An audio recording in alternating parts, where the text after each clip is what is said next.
Olá, esse é o Que Teoria Drops, pequenas introduções sobre autores da teoria da comunicação. Hoje falaremos de Richard Hogarth e seus estudos culturais.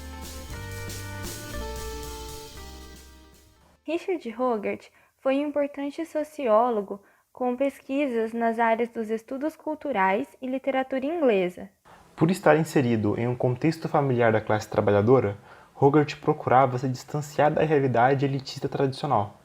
Por isso, na obra As Utilizações da Cultura, de 1957, buscou compreender as consequências sociais da cultura de massas, que surgiu no pós-guerra.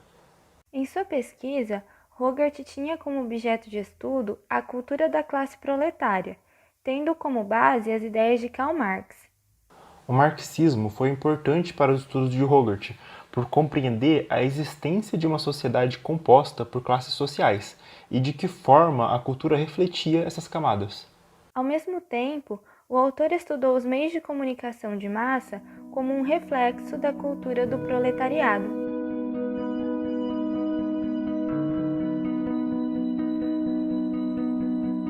Entendendo o proletariado como uma classe que não se preocupa tanto com assuntos mais gerais, abstratos e até metafísicos, Hogarth defende que os temas recorrentes na vida da classe trabalhadora são os mais presentes no cotidiano, como casamento, sexo, filhos e dinheiro. Para então descrever a cultura dessa classe, o autor apresenta 3 itens. O primeiro deles é a ênfase na concretude da vida, ou seja, o indivíduo proletário se preocupa com assuntos do local em que vive, da realidade concreta que está inserido. O segundo item apresenta a religião como organizador moral e não espiritual, demonstrando, mais uma vez, que essa classe trabalhadora não está interessada em temáticas metafísicas. Por fim, o terceiro item expõe o consumo da mídia, que reflete os 2 primeiros pontos. Dessa forma, ele percebeu que os meios de comunicação que as classes trabalhadoras consomem tendem a refletir o cotidiano e a cultura delas, e isso se refletiria na religião e na arte.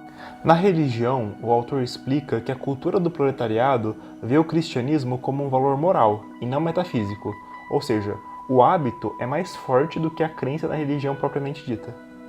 Para isso, usa como exemplo a obrigação imposta pelos pais para que a criança vá à catequese e que a partir do momento em que ela se tornar adulta, não possuirá mais esse dever. Porém, quando tiver seu próprio filho, também o obrigará a fazer catequese, mesmo que não frequente mais a igreja semanalmente. Na arte, Hogarth explica que as produções são baseadas no próprio cotidiano da classe proletária, como uma forma de apresentar que essa realidade é interessante.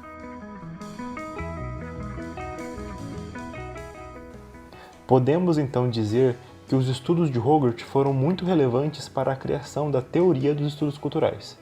Seu livro foi considerado por Stuart Hall uma ferramenta indispensável para que a disciplina dos estudos culturais existisse, já que teve papel fundamental em seu surgimento na Universidade de Birmingham.